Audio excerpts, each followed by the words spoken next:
So we have with us Sraddhalu ji. I have a one-liner intro for him. When he talks, you will not need this.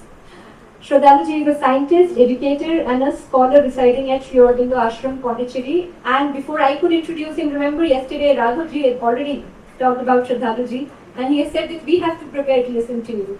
So over to you, sir. Thank you. Thank you.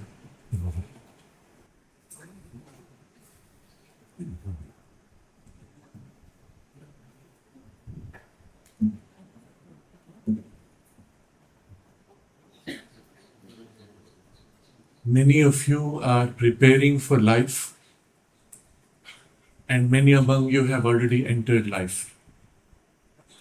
You are thinking of your future, career, work, family, health, relationships, finances, retirement, old age. Typically, these are the issues that you're thinking about and planning for. For each of these, there are at least 5 or 6 criteria or factors, unknowns that you need to plan for or prepare for. The problem though is the future is so unknown, so unpredictable that any plan you make today will fail within a few years. You have no certainty of what will happen.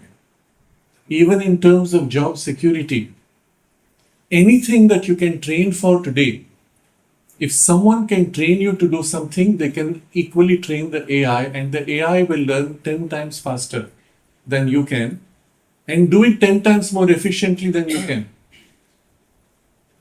Any job that you can train for will not be yours. It will go back to artificial intelligence, who will do it better and cheaper. So this is one of the crises we are facing, which makes the entire future of humanity uncertain. I was in a conference, it was a meeting for a group of management students in a large institution. There 200 of them were of the highest marks. There was a special meeting to give them awards. And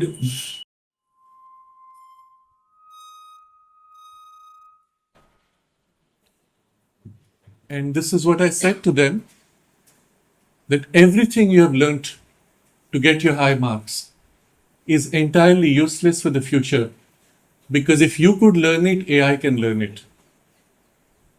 If you really want to be able to do something useful with your life, even in terms of careers, then you will have to be able to do something which AI cannot do.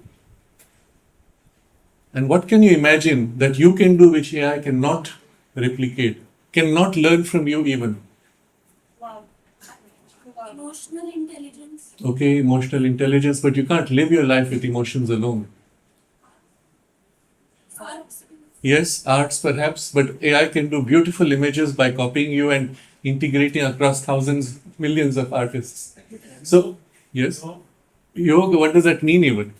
You take postures, AI can do that. No. There's one thing you can do, which is pure creativity. To be able to create something which has never been done by anybody else before, that AI cannot replicate, because AI will only replicate what it has seen from other people before you. Are you capable of creating something which has never been created before? And I don't mean a fantasy of compilation and combination of things made by others. Try to imagine, let's say we are going to create a science fiction movie. Imagine a form of an extraterrestrial who comes. But imagine a form which has never been created before and which is not a replica of things you have seen. You see how difficult that is? You'll inevitably end up with imitation of things you have already seen, but now combining many pieces to make one new. But it's not new. It's just a combination of the old. AI can do it better than you and faster. Right?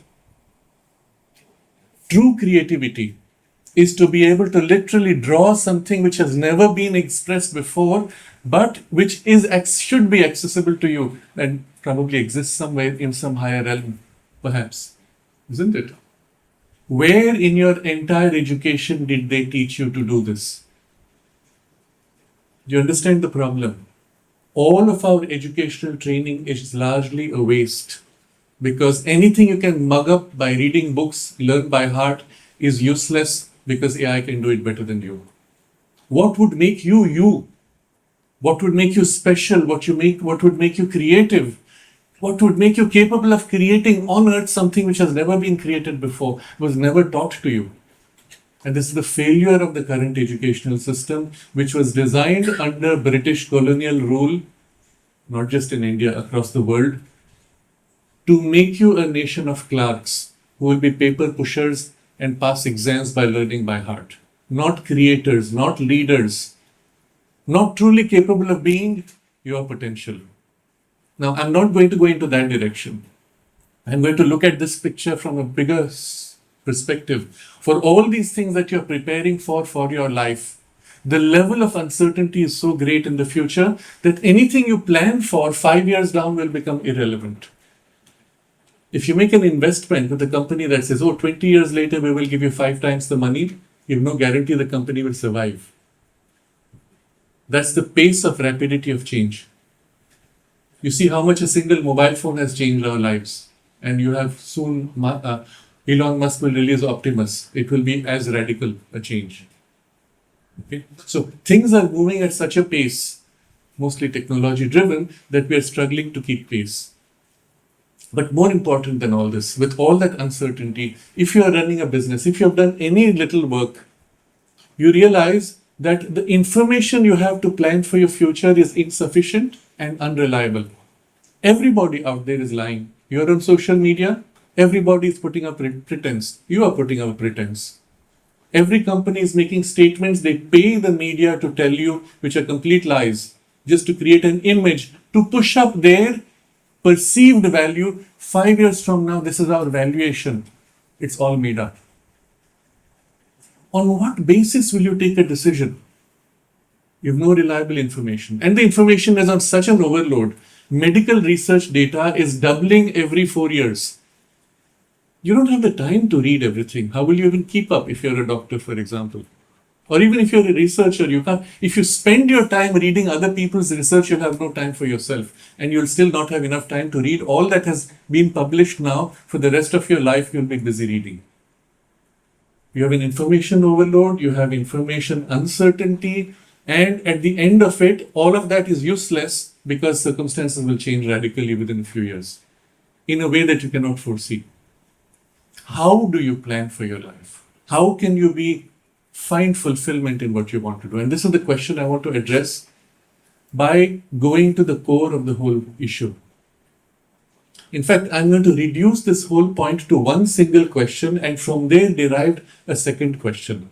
And if you can answer your first question, you will find from that answer everything you need to realize whatever you want to achieve in your life.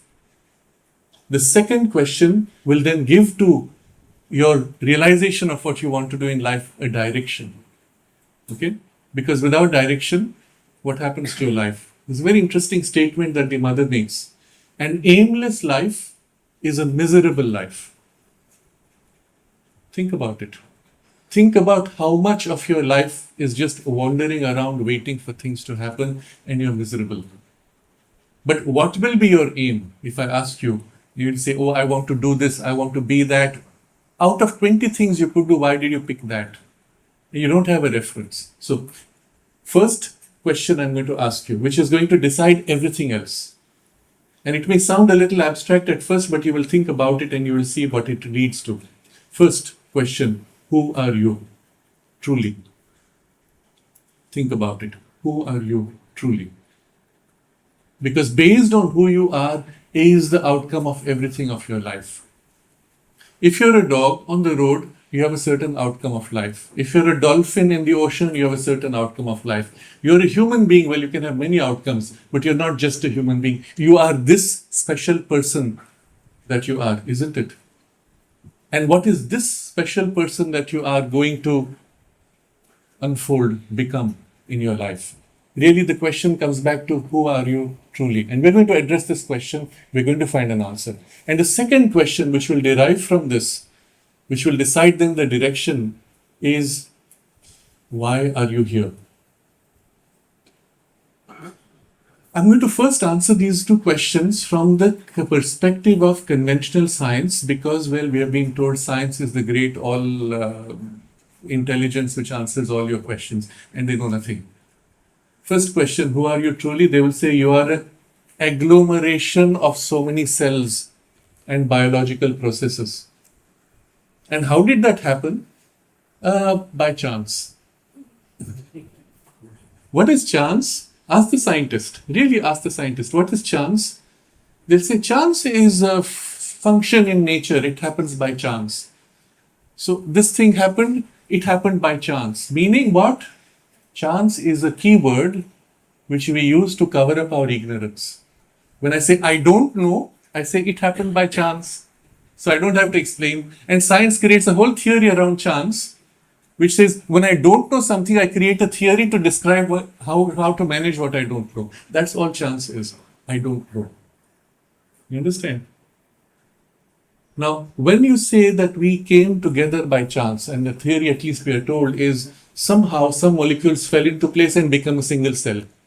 And somehow that single cell began to multiply by chance. And somehow by chance many cells joined together and became a creature. And somehow that creature evolved by chance, by chance, by chance, by chance. That's your theory, evolutionary theory. And then by chance you're sitting here and thinking, and you have a brain that's functioning, and you have a beautiful flower on your ear by chance. So if we are here by chance, then the whole meaning of life is only chance. It has no purpose, it has no direction. In fact, they go so far, and it's so ridiculous when you think about it. They say your thoughts are not your thoughts. They are just ripples of electricity in your brain. Your emotions are just variations of hormones and electricity in your nervous system by chance. Remember? Now, I'm going to break this whole, you can already see it's not true. It's like saying if you take a few pieces of metal and sand and put it in a box and shake for 1,000,000 years, suddenly everything will fall into place and become a working computer, laptop. Yeah? Do you agree? Do you believe it's possible? It's ridiculous. Because in the very processes of nature, for example, you cannot build a cross. Because the force which builds one line will destroy the other line. So nature cannot do many things inherently.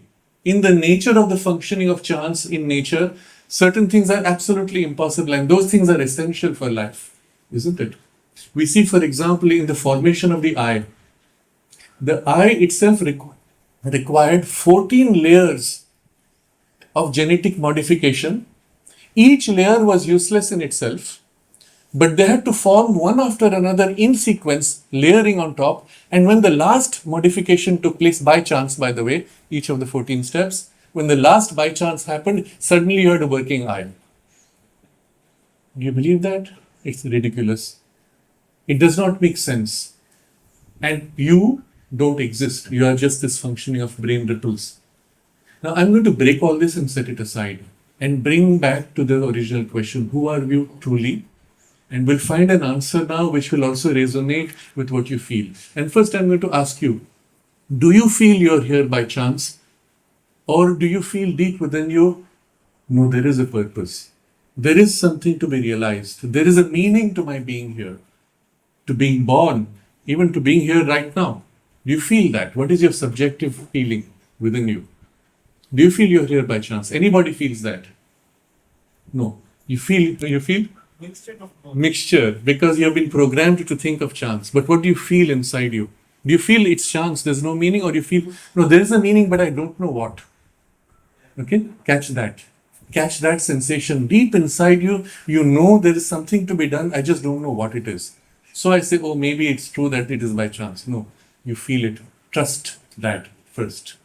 And you notice it is something very deep inside. Now, this deep inside is very important, and it comes to this core question of who we are. Because when we do experiments in the laboratory, we can actually watch your brain functioning. So if I give you, for example, I ask you to choose between your left hand and your right hand.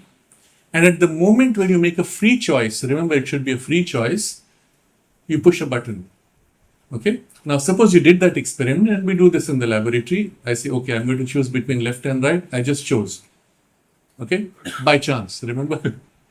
So when you push your button to say, I have chosen right now, I made a free choice. If you are watching the brain, an entire 250 milliseconds, that is a quarter second before, in the brain, I can already see what you're going to choose and anticipate. That's why AI can play you.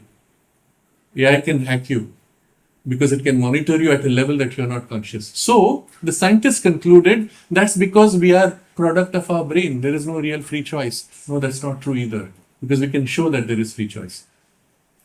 But what the scientists do not understand is when you say, I'm conscious and I'm making a choice now, you are only conscious of your surface layer. You have layers and layers and layers behind of which you're not fully conscious, where the actual choice is made. And that's reflected in the brain. It's not a brain product. It's a consciousness product which is using brain. But consciousness is layered. Now this is critical to understand. So when you say that I'm not sure, but I feel somewhere deep inside, observe what you feel, what you know is happening many, many, many layers within deep inside. But it's at a layer where you're not fully conscious. Now, if at that layer you could become conscious, let's say now you concentrate on that, concentrate. And literally you'll have a feeling as if you're going deep, deep, deep, as if you're daydreaming but inward. And then suddenly you'll come to that layer, you'll say, yes, I know I'm not here by chance. And if you go a little further, how do I know? You go deeper, deeper, deeper. There's a point which is fascinating where you will actually become aware of the moment and the reason why you took birth. It's amazing as an experience, but it's accessible to all of us if you choose to make that concentration. And think of this, all of your life, your entire education told you, do not go in, turn out. Why are you wasting your time daydreaming? Look outside, do something, chase something, write something, shout, scream, run.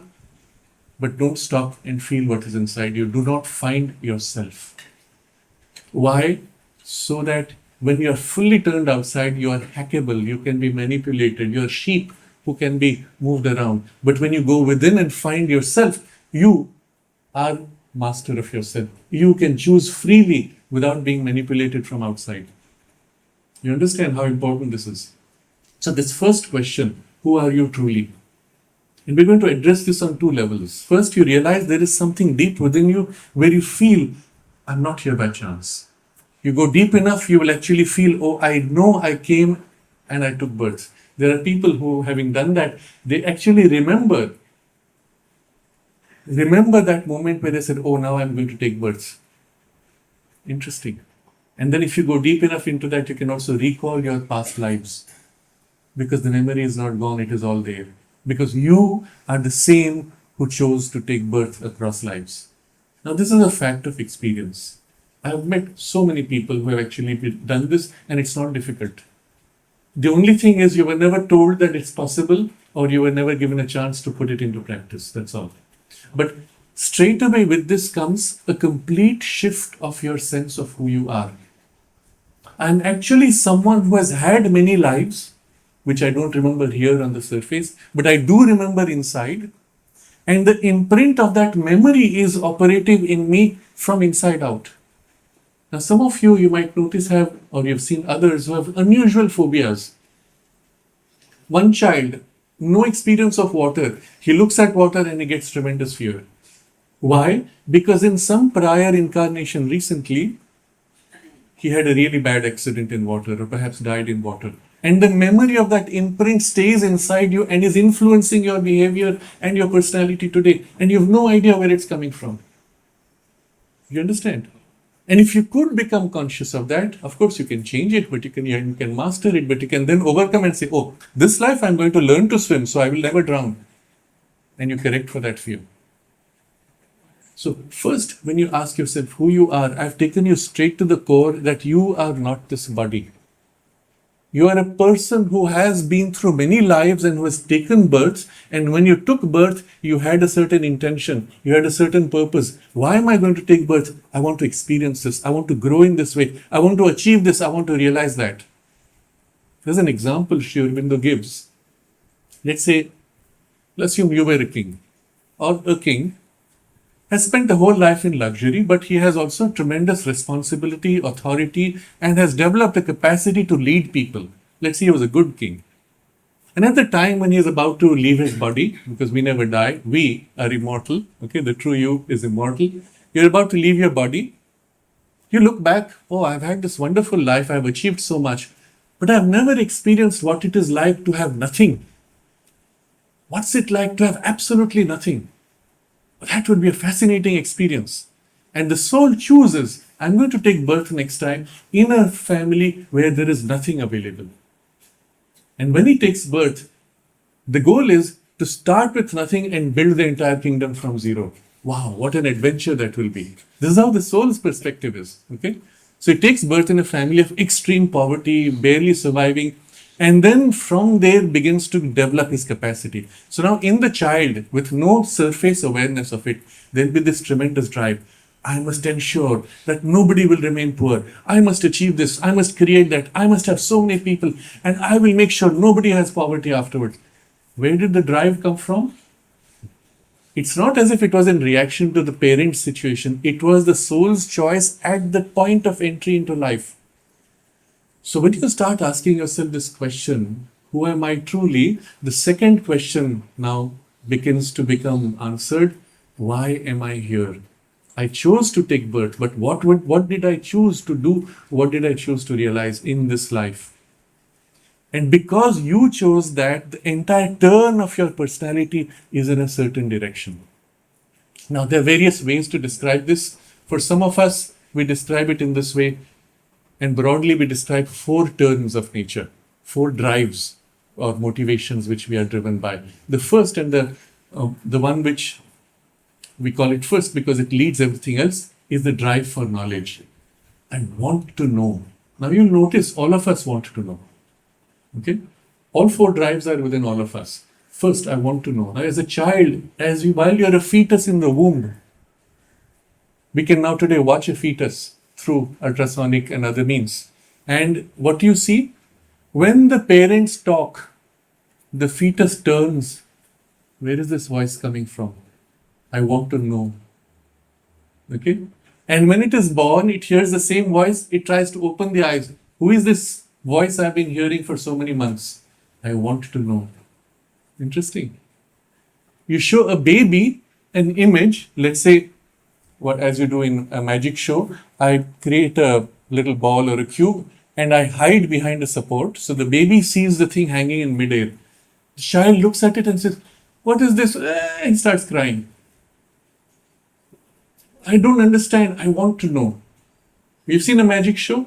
What's your first response? How did you do? I want to know. The drive to knowledge is rooted deep within us. We cannot avoid it. Okay? Second impulse. When you know, what do you do next? I want to do what I know. Okay? So, the second drive in us is to want to act with force, and this creates a different type of temperament. The third impulse, which also comes from here, is the tendency to help, grow, increase, exchange, interact, interpersonal exchanges, link with everybody, take, give, etc. And the fourth is to make beautiful, to make perfect, to make complete. Now, these 4 tendencies are the basis of what in the past we used to describe as the 4 Varna.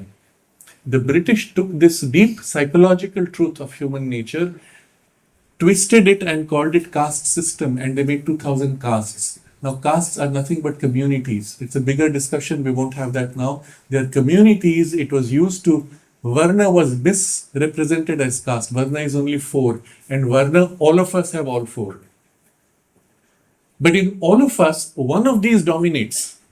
And often that sets the direction of your life. I'm going to give an example. Let's say for whatever reason, your parents perhaps decided for you, you are going to be a doctor. So you go through the whole training program of a doctor. But if your temperament was of knowledge, you'll be a thinking doctor. That means you won't be interested in the practice. You will very likely go into research. Medical research will be your line, right? If your temperament is the second type, what will be your drive?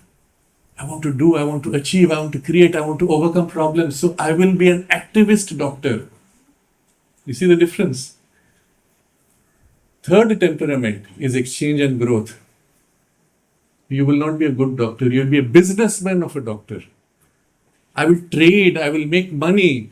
Perhaps I will create a hospital, but my focus will not be patients, it will be numbers and profits. If you have the fourth temperament, you will say, I really care for my patient. I will wake up in the middle of the night, go to their house, and make sure that they will get healed. So, who makes the best doctor? Isn't it? The fourth type, but you still need the knowledge, you still need the drive. You have to wake up in the middle of the night and go and help a mother deliver a baby. You still need to be able to transact and interact. But if you do not have a predominance of love, care, affection, doing your job well with precision and interest, you will not be a good doctor. You understand? So the idea is all four are needed, but one of these predominates and becomes the turn of your temperament. Now, all of this is still not describing everything. Remember, I said the soul chose a certain line of experience. Based on what it chose is this turn of your nature. Four broad directions, but the soul has all four. And across lives, we try out each one of these four. So that across many lives, we actually develop a complete blend of all four. I'm going to show you two people. One, they both have, let's say, the same training. Maybe they're born in the same family, they've gone through the same education. But this one is extraordinarily successful. That one is still struggling to find any useful result in his life. What is the difference between the two? And it will come down to these four things and how much you've developed them. The more of these four you have developed and integrated, the more effective you can be in whatever you choose to do in your life. If you have a major lack for any one of these four, you can't do it. What do? You take someone's help. Who will have the thing which is missing in you? And that's why the need for teams. That's why inherently in any operation of any kind, whether it is a business, whether it is a military operation, whether it is a organization of some project, you will need four of these things, and often it ends up being four people. So look at the structure of a business. You have the board, which is the knowledge base. Then you have the administrative heads, CEO, who will drive the knowledge. A decision is taken, he will now work to implement. Then you have the managers who handle the exchanges of resources, organization and timing of materials, etc. And the fourth is where there's craftsmen who actually build and make the thing which is your product or the service. You need all four. Now, all of us have all four, as I said, but one of these dominates, and that dominates by the choice of your soul. If you don't know who you are, if you don't know why you took birth, you will find yourself wandering without aim, without focus, and therefore a miserable life. You see why this question is so important. But that's not enough. You see, I said we are formed of biology, naturally. We took birth in a body. But we don't have just one body. You've heard perhaps in the yoga tradition we speak of three bodies. You have a physical body, which is made of these cells which you can touch. You have a pranamaya kosha. Kosha means, sheath, covering, because from the soul's point of view, these are coverings you have taken on. So when you chose to take birth, you wanted a biological body, that's a sheath covering you.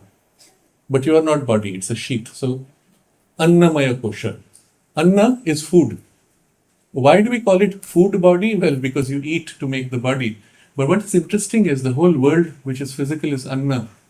Why? Because the nature of the physical world is everything is eating something else and at the same time is being eaten by something else.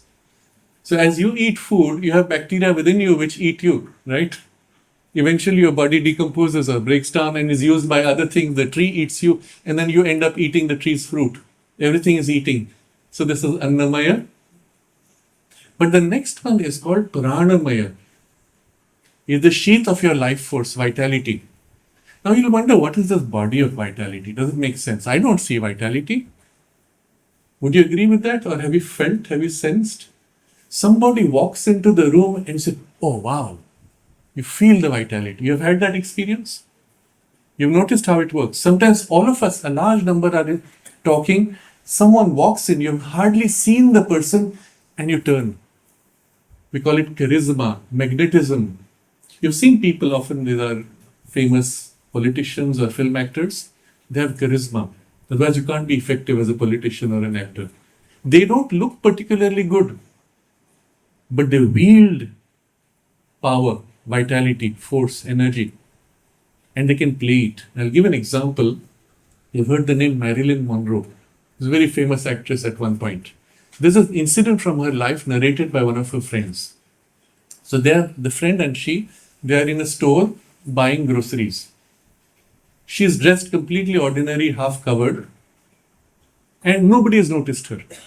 Then Marilyn tells her friend, now watch what I will do. She shakes her head and kicks in her life energy. Immediately, everybody in the store turns and says, look, Marilyn Monroe. What did she do? Fascinating. You can actually activate the energy like a switch or close it and become practically invisible. But when you activate it, it impacts everybody around you. You can even impact at a distance. I'm going to share with you an experience. It's a warning. It's not something I would say normally in public, but I think it's a warning for you also not to trust your emotions. And your emotions are a product of your play of your life energies. But this is a very important warning. There's a person I know, okay, and I've seen him do this, and I've had others also confirm this. He will tell you, point to me on the road. He will say, point to me any dog. You've seen in the streets, it's common you see dogs. You point to that particular dog. This person will stare at the dog. After a while, suddenly the dog will get up and turn towards him and start barking. What did he do? Now I'm going to give you another example, and this is the one which is a warning for you. So be very careful about trusting your emotions and impulses. So this person is sitting in a restaurant with a friend, and he tells a friend, point out anybody in this restaurant. Human being, not dogs. Okay?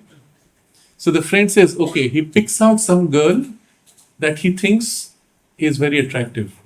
This is that one. So this person says, oh, okay, okay, fine. And then he continues. They continue eating. But he's doing something energetically.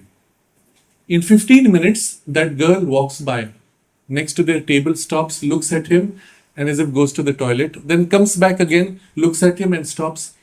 I think I have met you before. Where have we met? You see how it works. But that's not the end of the story. Oh, so the person says, oh, it's nothing particular. She goes back to her table. She can't contain herself. Suddenly she comes over, takes a chair, sits down next to them. Can I eat with you? Now, if you ask this girl, what happened?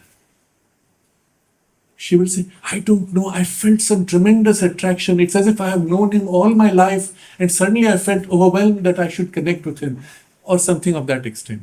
You've all felt such things occasionally? Do not trust. You can be hacked. You can be manipulated on the level of energies. And this is actively done by people, men and women, charismatic men and women. They do this all the time. That's why they're charismatic. All successful businessmen have this huge vitality and they direct it in this way. They sense you out when you come in. They want to hire you. They sense you. How much of your vitality is strong? How much can they control and influence you? The whole game is played on the level of energetic influence. This is happening with your Pranamaya Kosha and on your Pranamaya Kosha. And if you're not conscious of it, you are a puppet, a victim of impulses. Now think of all of your life, how you take decisions, why you take decisions. Okay? You go to a place for eating, you will say, what would you like to eat? This. Why? Impulse at that moment.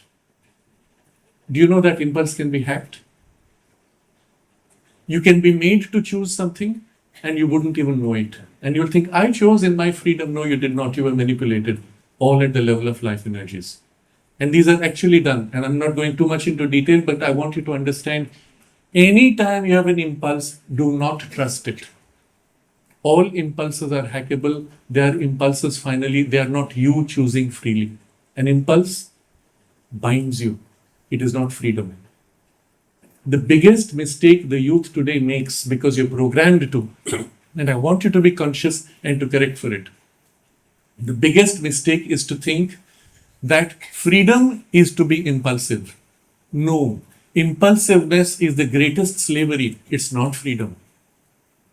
Does that make sense? Do you agree with this? To be a victim of your impulsiveness is a slavery to your impulsiveness. It's not freedom. What would be freedom? Freedom is when you can do something which is against your own impulses. Does that make sense? Would you agree with this? That's when you are truly free, when you can do something against the impulse. My strong impulse is, I want this, I want to eat this, I want to go after this, I want to meet that man who I think I have a past life connection. No, he's hacking me. You didn't know that. But that's an impulse. And I choose not to follow the impulse. That's freedom. Does that make sense?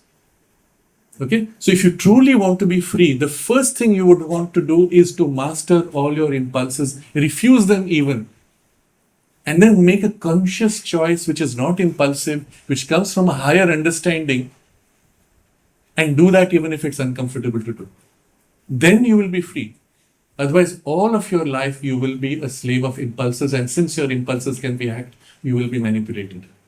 So in our tradition, we have two terms, Shreya and Preya. Preya is that which you like to do, impulsive driven, desire driven, choices made by desire.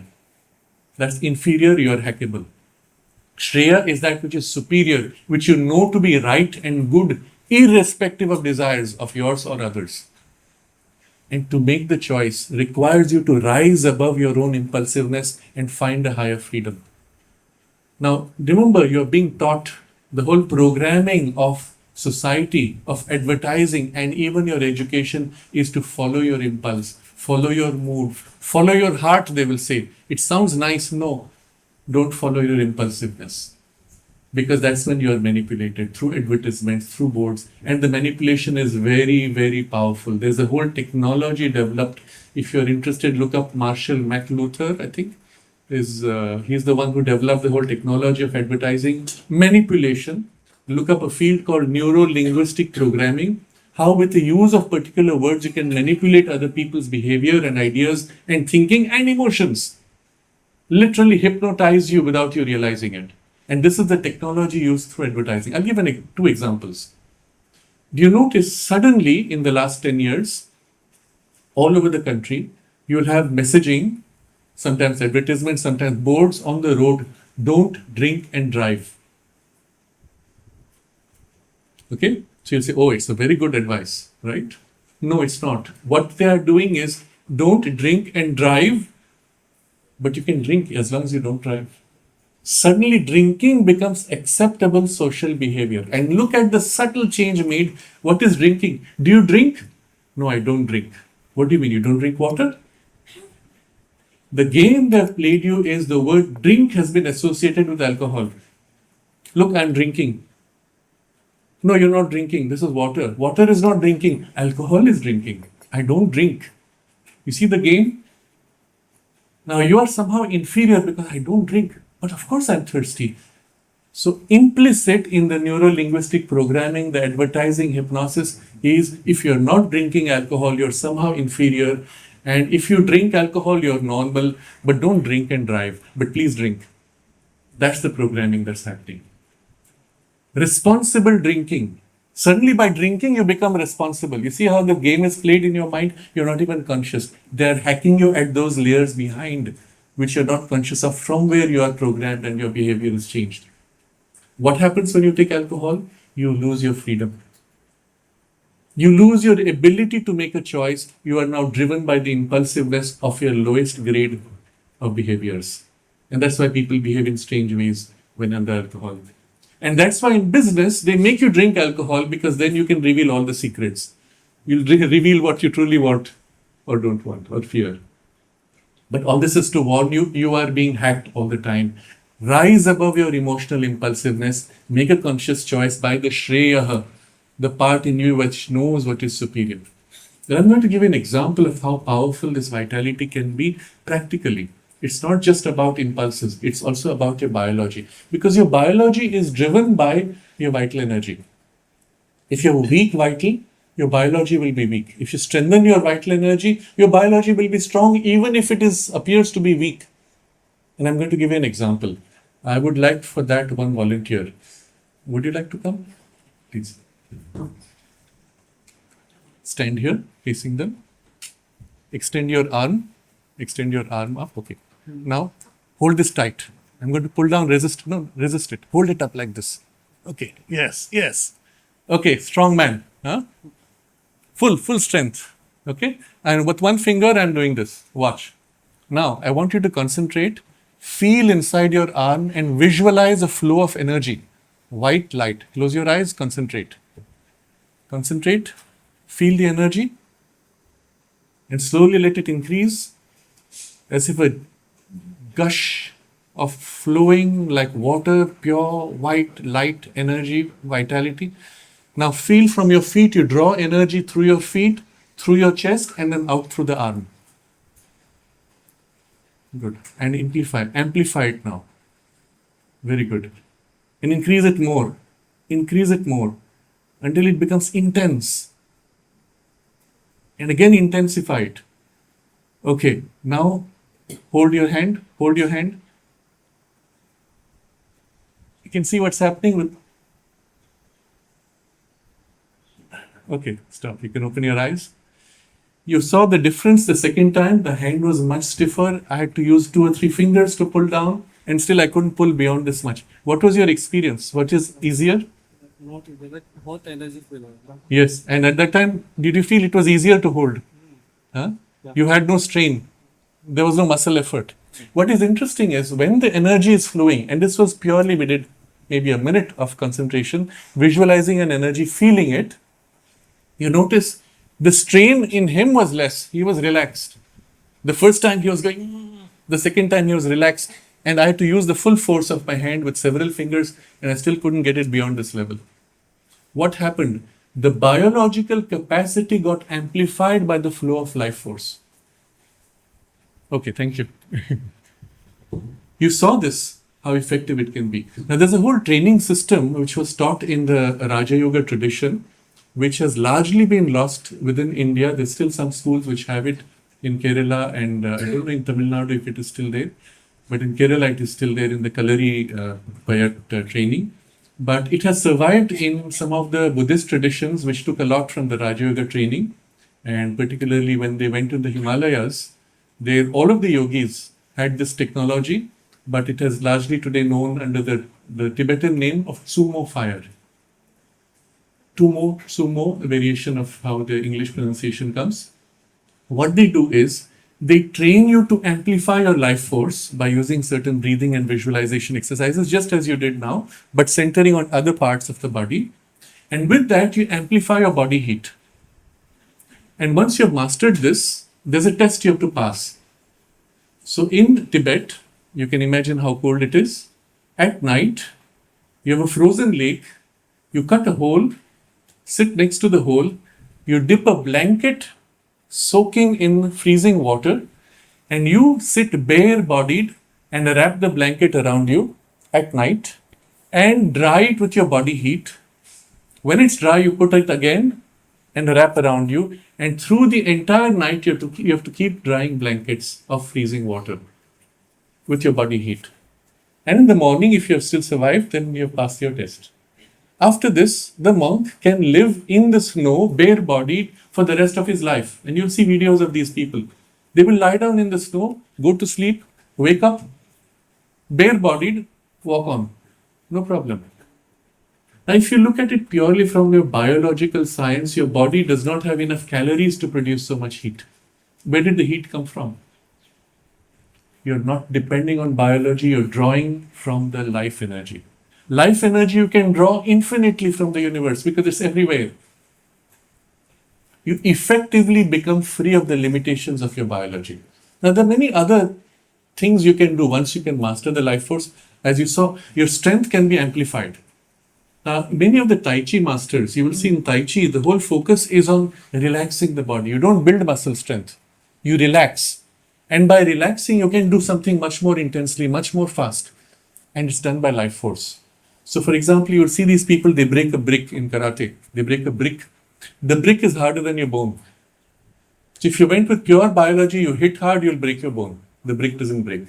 So, what breaks the brick? Life energy.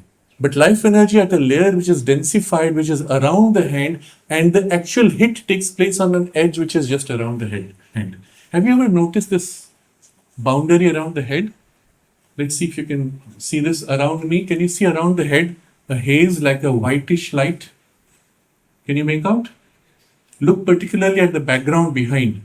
Don't look at the head, look at the background. And keep staring at the background. And after a while, you notice there's like a haze around where the air is brighter. Can you see that? Yes. Yeah? This is actually part of your pranamaya kosha. Okay? Now, watch carefully. You see my hand here. Watch carefully the hand and look at the haze around the hand. Look at the haze around the head. Okay? You can see both. Yes. You can see? Yes. Yes. Okay, all of you over at the back, you can see. Now watch. In between, can you see like an elastic stretching? Can you see that? And I'm moving deliberately so that you can see it like an elastic, it moves like a line. Can you see this? Okay. Look at the white behind. Okay. You can see the haze around the head, haze around the hand. Look at the white in between. Can you see? Huh?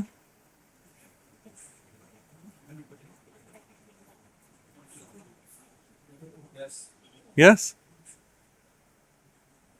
Have you been able to see from here? Look at the white behind. You can see here also? You were able to see? Okay. How many could see? Okay, pretty good. 70% could see. Very good. So what are you seeing? It's obviously non-biological. It has nothing to do with your body cells. And yet it is substantial.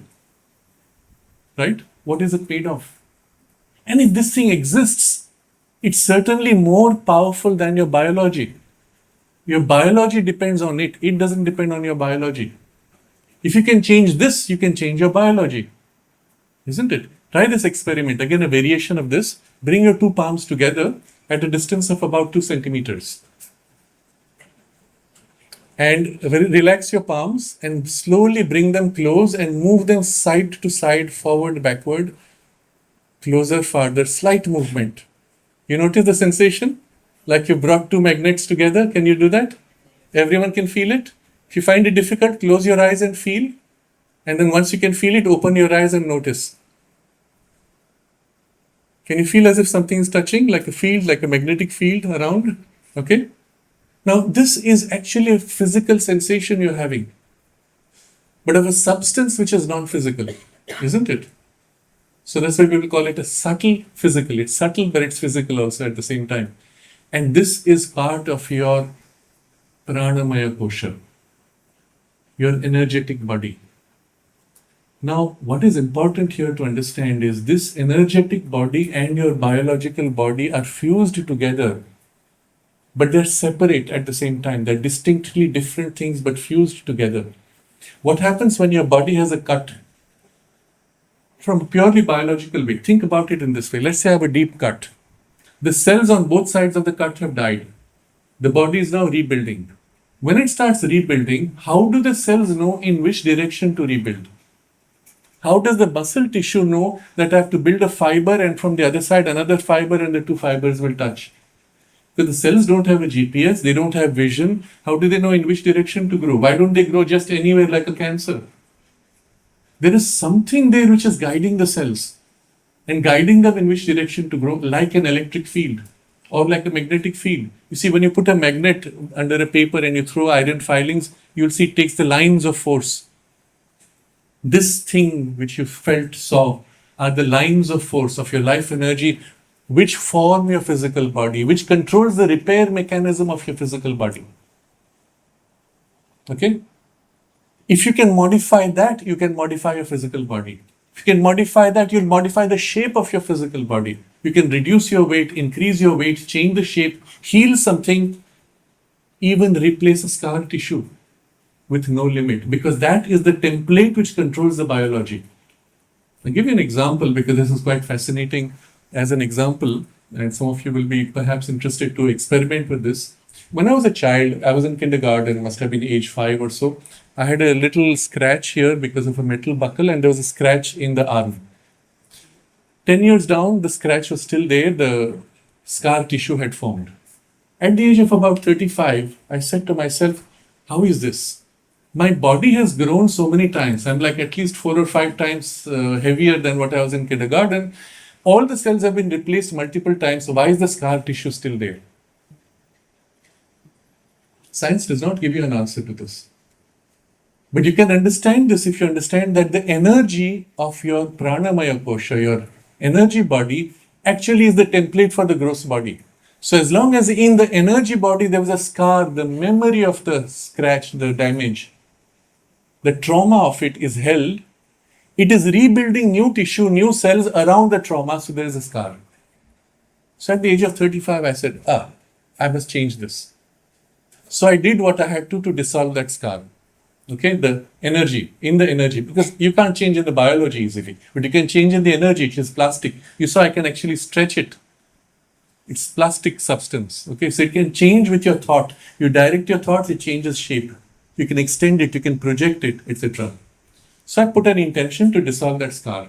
I forgot about it, and then about a year or two later, I said, what happened to that scar? And I looked for it, and I couldn't remember on which arm it was. Interesting. You see, the trauma had been erased. So the memory of the trauma had gone. I couldn't remember which arm it was. And in both arms, I checked, the scar is gone. And then through an indirect way, I recovered, it was on the left arm, but the scar is totally gone. What did I do? I just put an intention in the energy body. It changed my biology. Now think about how powerful this is for your future, for your well-being, for your health. I'm going to give you one other example which will perhaps be too shocking, but it shows you the potential. You know, there are people who get possessed. You've heard about this, okay? It's real. If there's a weakness in the nervous system, sometimes an entity can enter in and take possession. The person speaks with a different voice, even the appearance changes, and it's not nice, but it's like that. Now, there are examples of people who used to be possessed by several beings. So the personality would switch. It would be a different voice, male voice, female voice, different personalities. But what was interesting was, one of the personalities had diabetes, the other personality did not. So when the diabetes personality came, the person had all the symptoms of diabetes and they would have all the problems which diabetics have. When he would switch to the other personality which didn't have diabetes, he could eat all the sugar he wanted with no reaction. Think about it. Your biology is exactly the same. The energy body is being flipped and you have diabetes or you don't have diabetes. You see why I'm giving you this example? It has nothing to do with your biology. It has everything to do with your energetics. All illnesses eventually find their roots in your energy body. If you can master your energy body, you can modify any illness, heal any illness, achieve anything beyond the capacity of your body biology. There are cases of people in desperation. A child's leg was stuck under the car. The mother lifts the entire car with one corner to free her child's leg. Afterwards, you call her, please lift again. She cannot. What happened? In the state of panic, she opened to a rush of energy, draw on the energy and achieve something impossible to do otherwise. Now, we have seen cases of this. We know of cases, many of you have heard perhaps stories of saints doing such miracles. It's not a miracle.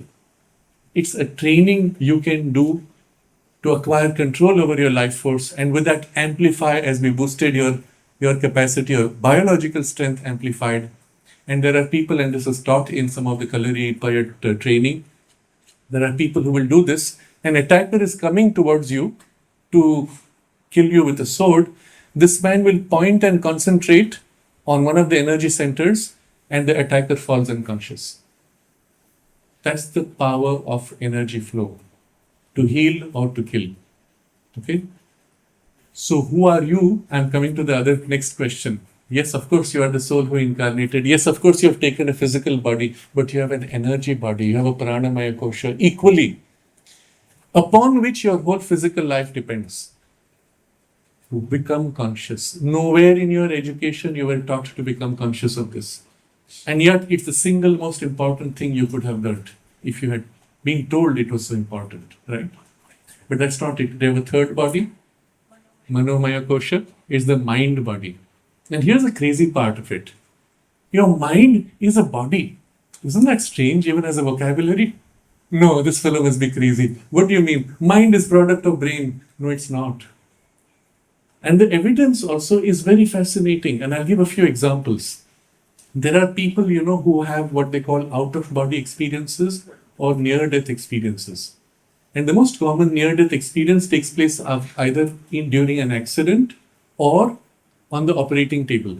So there are cases where the surgery is going on, the person is under general anesthetic, and he finds himself floating out of his body, floats in the hall while the surgery is going on, sees things from above which could never be seen from below. For example, there's a cupboard and there's something kept on top of the cupboard which the doctors don't know, but because he is above, he sees. Then he wanders out through the wall, goes and sees something else happening. There's another surgery taking place somewhere else. A mother is giving birth to a child. Then he goes out and sees a shoe which is stuck on the third floor with a scratch on the outside. Now all this is documented medically, by the way. And then he comes back and he describes all this and they go and verify, yes, everything is correct. What does it mean? It means not just our vital body is separate, but our mind body is also separate, and we can actually experience a pure mental awareness separate from our body at a distance. And this, of course, we have heard stories in the yoga tradition, but is it accessible? Is it possible? So people who could do this, first, they don't know why they can do it. But if you apply, and some of them do, if you apply your mind, you can not only understand how you're doing it, but you can teach others to do it. So the US military, they discovered that the Soviet Union at that time in the 1970s was doing research in this. So they started their own research, and there's somebody called Ingo Swann, who was an expert in this capacity. They asked him to train others. So they developed a whole military program used by the US military even today, which is called remote viewing.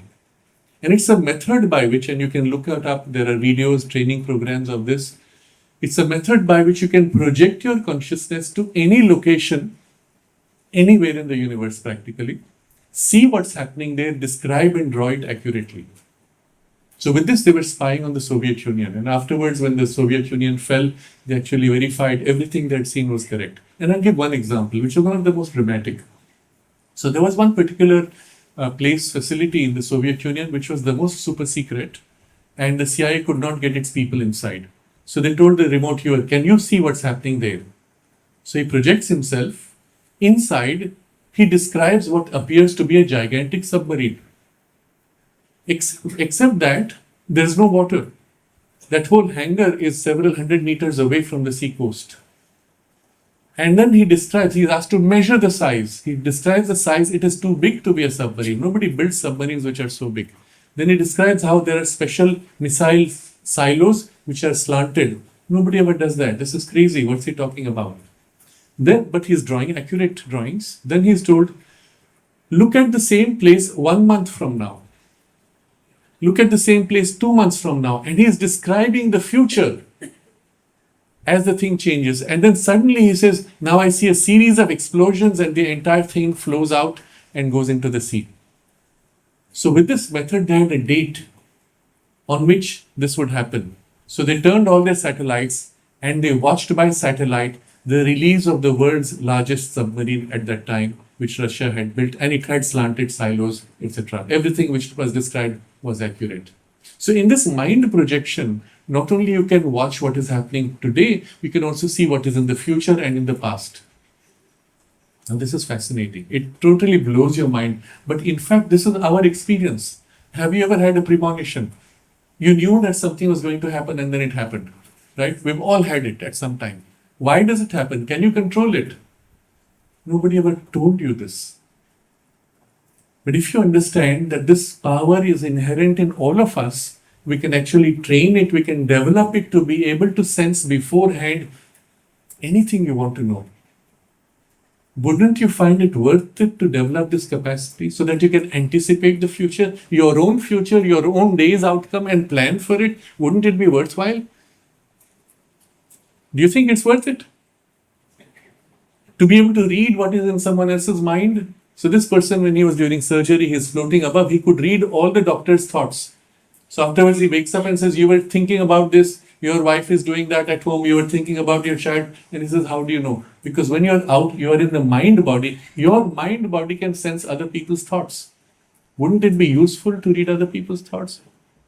I'm asking from a very practical perspective. And if the ability is already there within you, but it's undeveloped, untrained, shouldn't you be training it? Shouldn't this be part of your educational system? And if it's not, you should ask yourself why. Because if you can do this, you can become master of your life. And those who control the system do not want you to be master of your life. They want you to be puppets, consumers, who will always be running on the spot to earn money and keep paying to survive and do nothing useful with your life.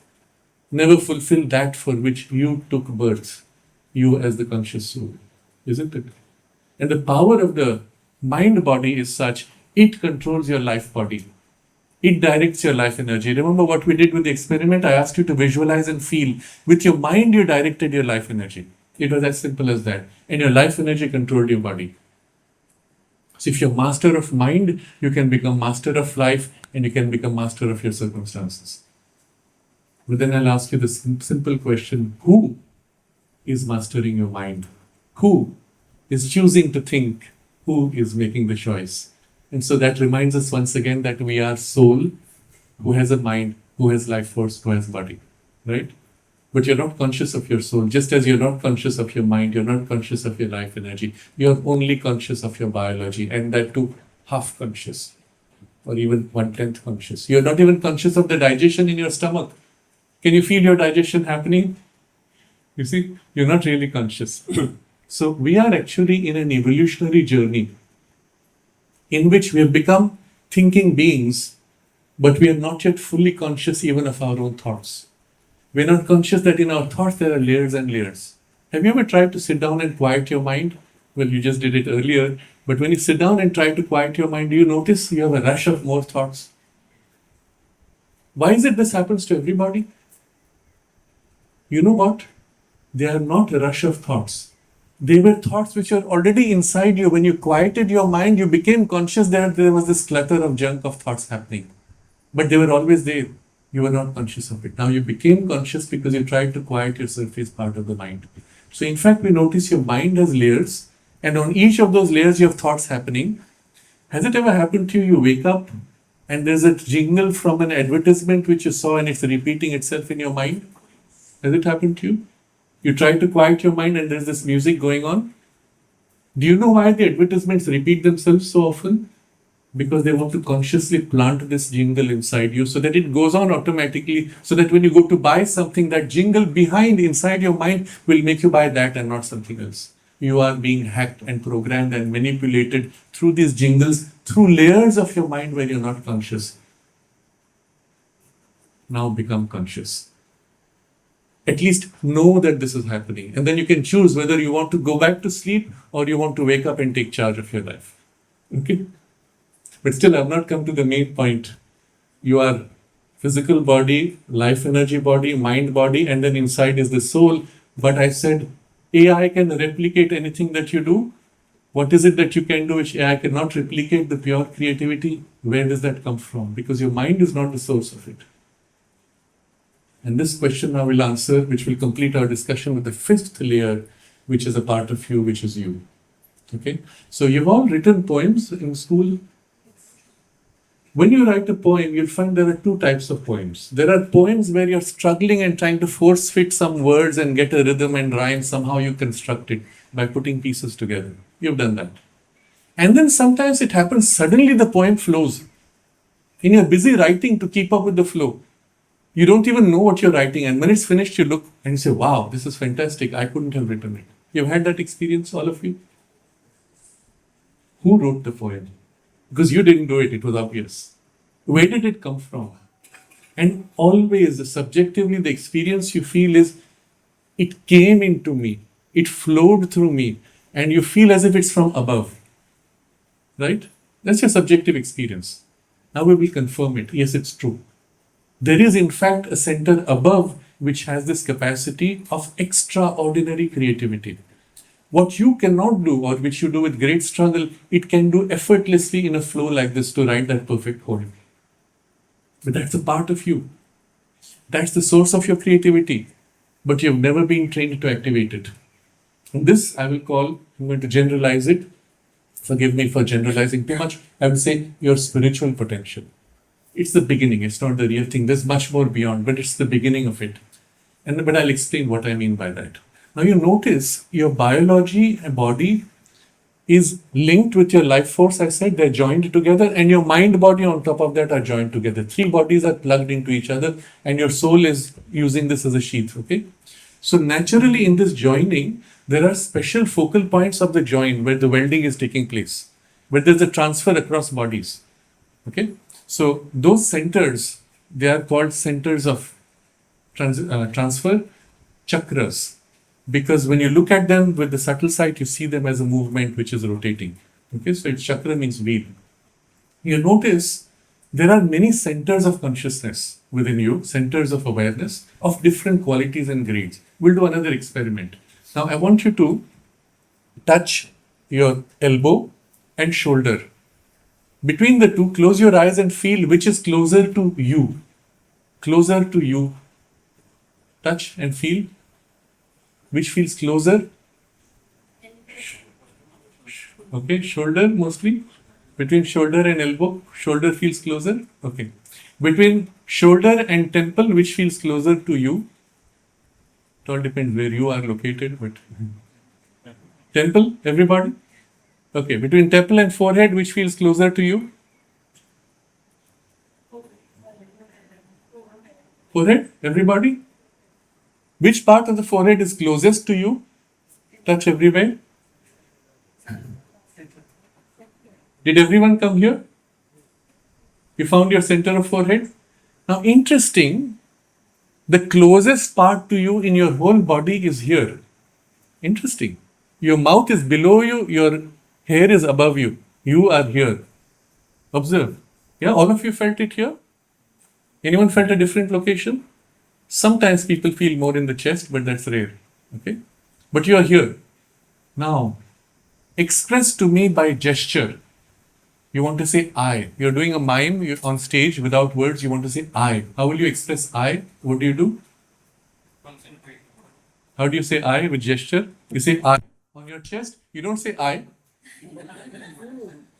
Strange. It's a strange gesture, right? You don't say I, and yet you are here. But you say I here. What's the difference between this and this? Why do you put your hand here when you say I? Feel subjectively, find your answer now. I'm leading you to an experience which nobody has taught you this. Observing yourself. Yes, what is here? You feel life force here, okay. And what do you feel here? Ideas, okay. Anybody else? Your center of your body, okay. Is it really center of your body? It feels more centered in the body. What about you? What do you say? Anybody? What do you, yes? Ah, okay. That's an idea. Perhaps you are programmed to think like this. But if you really get free of all program, observing subjectively, you feel, I am here. But this I is almost like a sentimental, devotional, emotional, pure sensation, whereas this I in the head is like my thinking center where I apply my will. I don't feel will here, I feel will here. Okay? So there are two different centers, two different sense of I. Observe subjectively. Very interesting, but it's not all. You said body. Now I give you one more example. When you're on the top of a tall building, you look down and you feel the fear in your body. Where do you experience the fear? Stomach. It's almost like a stomach pulls you backward. That's your physical center. That's your body's fear, not emotional fear, body fear. So here are three centers. Mind center, life energy or emotional center here, actually life force, pure life force is lower. And then in the belly, in the abdomen is the physical biology center. Now, if you're doing any martial arts, especially the Chinese martial arts or the Japanese martial arts, which are derived from India, by the way, all of them went from India too. They teach you to draw life force from below. So, if you do a movement, you want to do a blow, you don't go like this, you don't hit with your arm, you feel here. You draw energy from here, and from here the movement goes, boom. So the punch of power is so much greater because you're drawing power from here, which is the center, by the way, of life force here and the pure body physical vitality here. So from the physical vitality you draw, and when you give the punch, that layer which you saw as a haze, that gets the full power. That's what breaks the brick, not your hand. But you draw life force because that's the center of life force. So you notice in your body there are many centers. And the lower centers are closer to the physical, the higher centers are closer to the mind. But remember, your intuition was not mind, you felt it from above you. So there is a center above head. We call it the Sahasrara, 1,000-petaled lotus, because it actually looks like that when you see it with the subtle sight. There's an intense brightness above the head in the subtle body. And it is here that your creativity is centered, your intuition is centered. When you don't know what to do, you make your mind quiet. Instead of thinking harder, you make your mind quiet and turn your mind upward and wait to receive knowledge from here, and the knowledge already exists. And you can draw any knowledge. Now, it's a skill you have to develop. It's a skill totally untrained. Imagine if a child lived the whole life lying down in your cradle, never developing the strength of your legs and hands. You'd still have the full adult body, but you won't be able to stand and walk. Isn't it? This is how we are today with capacities of the higher part of us. We are like children, undeveloped in our awareness of the life force, in our power of the mind, and in our power above head of the intuition and the spiritual potential. And we are totally unaware of our soul, although we feel subtle suggestions from there. You are like the proverbial iceberg. 1/10 floating on top, 9/10 is hidden below. But your full potential is in all these layers. Does that make sense? Do you understand why this is so important and why we come back to the question, who are you truly? You are all this. This extraordinary creative potential here which no AI can ever create. And when you learn to draw from it, you will be one of the greatest creators in the world. You have the power of your intellect and your intelligence and power of thought by which you can do anything but which is undeveloped and untapped. Nothing in your education has really helped you train and develop this. You can't even make your mind silent when you choose to. Isn't that sad? To be able to make your mind silent at will would show that you have control of your mind. That means you can direct your thoughts the way you want, and you can open to the intuition and draw on it at will and live from it directly. Okay? So, and you have this tremendous vitality with which you can achieve anything. Lift heavy stones, which are biologically impossible. Break stones, which is biologically impossible, but it is also lying untapped. And then you have your whole biology, which can be free of all disease if you reshape your energy body. You can make the shape of your body whatever you choose to be. And I've seen this, my teacher, when he was told by the doctors you have to reduce your weight. He did it just by willing on the body. He would check the weight every week, and we saw the weight come down and then stabilize, and he didn't change anything else in the food. The only thing, as a way of consciously reminding himself, from a bowl of rice, he would take out a tiny portion. And that's not enough to change your weight. But it was the idea, the mind directing life force, which is directing biology, and he reshaped his biology. Sri Aurobindo describes how by putting a will on the body, he changed the shape of his body and overcame illnesses which were hereditary. This is the potential of your body. Your body can be made as beautiful, as supple, as strong, as powerful, as elegant that you choose to, in principle, if you can become conscious in these layers. And all of these are the vehicles through which you, the person who chose to take birth, can now fulfill the reason why you took birth. What that reason is, you may not be able to articulate in thought because it is not a thinking mind which shows. But you will feel. And when you fulfill yourself, you will look back at your life and say, ah, yes, I did what I came to choose, what I came to do. You will experience growth, you will experience fulfillment, you will create extraordinary things in the world which were unimaginable by others, and that will be uniquely yours. Okay, so we come back to the two questions: who are you truly? Why did you come on earth? Why are you here? And for that, if you become conscious of all this, the direction and fulfillment of your life is sure, whatever it may be.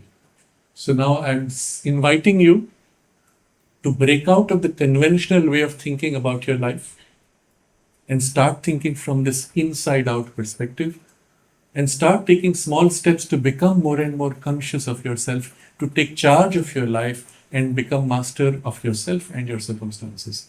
And this would be the way which we will call the yogic life. Yoga is not postures, it's about self mastery and self fulfillment and self realization, realizing your potential. Okay, so I'm going to pause with this. It's a kind of big framework I've given you, but I hope it has been also very practical and application oriented. It's very important that you should be convinced, ah, yes, this makes sense, this is accessible. And then it's your choice whether you choose to pursue or not. Okay, any questions? Yes, let's start with you. Sir, two questions are there. Yes. So first of all, you said that the soul choose to be here.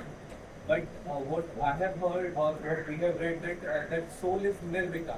It does not choose. It Okay. is not dressed Mhm. So how do you distinction between you, not as an ego, you and the soul? And so next question is how does the energy from the chakras rise? Does it rise from the Moolar heart to above, or like you saw in the temple, that it comes from Sahasrara to the downward? Okay, so these are all theoretical questions, and none of these correspond to any experience you've had. Okay, it's just things you have read. Okay, but I'm still pointing out, be very careful because we read many things, and sometimes what we read is contradictory. The question I would ask simply, is it true? Maybe it's partially true, maybe the other is partially true. What's true finally you will have to verify with your experience. Okay, but to come back to your question, you can draw power, energy, or consciousness or capacities from any of the centers. All of them. It's not just Muladhara or Sahasrara. It is all centers. Each has its unique, distinctive capacity. This is your center of mind and willpower. If you concentrate here, your willpower will amplify. That's not coming from above or below. Okay. Similarly, in the heart center, it's a different experience. So each center has its distinctive characteristic that you can activate, and when all are activated, then you're fully activated as a person in your potential. Okay. Coming to your first question, you have read somebody said soul doesn't choose. Did he experience his soul? Probably not. The experience, when you remember and you become conscious of your own soul, you will experience. I remember I was so enthusiastic to take birth. I chose a line of experience. But I'm coming back to why they say no choice. Because in the soul consciousness, it is not a choice in the way your mind makes a choice. The soul consciousness is totally free. So the choice is not something you have to force. It happens spontaneously. You look and say, oh wow, this is what I want. The spontaneity of the choice is felt by many as a choicelessness. And that's why some people say, oh, there's no real choice. No, it is a choice because it is an individual. And each soul has chosen differently in a different line. But it's a spontaneous thing. Okay, your question. Sir, I was asking the concept of Punarjanma. Yes. In Buddhism, it's not there. Yes. And it's Buddhism has reincarnation, yes. different kind of like concept that there is a flow of waves. Okay. Waves are coming and going. Okay. But it is not the same Yes. soul. There is no soul that will come out of the body. So Buddhism has thrown out God and soul. But they still have reincarnation. But then what is incarnating if there's no soul? So then they have to make up a whole thing around waves and things. But end of the day, you must understand why. Why do they do this? Because the nature of the practice of what the Buddha taught. See, Buddha didn't say there's no God. He was asked, somebody asked him, is there God? And he kept quiet. He kept silent. He refused to answer. Why? Because his mission was different. His mission was to find the shortest way out of suffering. And what's the shortest way out of suffering? Get out of the whole creation. God or not or soul doesn't matter. Get out. For that you don't need God. So if he said, yes, there is God, then again the whole question would be, then why are we here? And he's avoiding that question. So you must understand the objective is different. But in the Vedic tradition, which is the basis for the Indian traditions, the idea was you are here, you are children of immortality, you have consciously chosen to enter life to realize this beauty and perfection and divine potential in the world. So there obviously you are the soul and there is a divine potential, there is this divine consciousness. So the emphasis is different because the goal is totally different. So when people say, oh, all religions are the same, no, it's not true. They have different goals, they have different methodologies, different priorities. And even if they use the word God, they mean completely different things. If you go to the Judeo-Christian concept of God, which is what you see in the three Abrahamic religions, God is this fellow who's like pretty much a tyrant who creates the world and then goes to sleep and the world runs like a clock. So modern science derived from Christian teachings in Europe largely took that idea. They threw out God, but they kept the world working like a machine. So you have to create this thing called chance. Oh, there's no chance. There's only ignorance. When you don't know, you say there is chance. Actually, there's a huge complexity, huge number of influences working. More than you can imagine, more than you can conceive of. Therefore, you say, I can't manage to manage so much data. So you call it chance. But the reality is something so much larger. And the Indian concept is the divine and the world are not separate. The divine is one with the world in the world itself. So you must understand these are very serious distinctions across these different traditions.